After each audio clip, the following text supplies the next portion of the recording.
ભુજની પ્રાંત કચેરીમાં ફોર્મ ચકાસણીનો ધમધમાટ. ભાજપના, કોંગ્રેસના અને આમ આદમી પાર્ટીના ઉમેદવારો તથા સમર્થકોનો પ્રાંત કચેરીએ રાફડો ફાટ્યો. આવી પરિસ્થિતિ વચ્ચે વોર્ડ નંબર 7 ભુજના ભાજપના ઉમેદવાર મનુભા જાડેજા બિનહરીફ થતાં તેમના સમર્થકોમાં ભારે ઉત્સાહનું વાતાવરણ અને 4 બેઠકો ભાજપે બિનહરીફ કરી.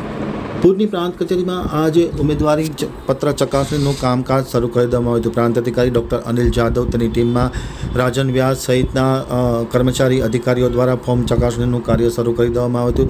દરમિયાનમાં ભાજપ, કોંગ્રેસ અને આમ આદમી પાર્ટીના ઉમેદવારો અને સમર્થકોનો મોટો રાફડો આજે પ્રાંત કચેરીએ જોવા મળ્યો હતો. પ્રાંત કચેરી ખાતે મોટી સંખ્યામાં ઉમેદવારો અને તેમના સમર્થકો ઉમટી પડ્યા હતા. આવી પરિસ્થિતિ વચ્ચે ભાજપના પદાધિકારીઓ અને આગેવાનો પણ પ્રાંત કચેરીમાં જોવા મળી રહ્યા હતા. આવી પરિસ્થિતિ વચ્ચે વોર્ડ નંબર 7ના ઉમેદવાર મનુભા જાડેજા બિનહરીફ થતાં ભાજપે અત્યાર સુધીમાં નગરપાલિકામાં 4 ઉમેદવારો બિનહરીફ જાહેર થયા છે.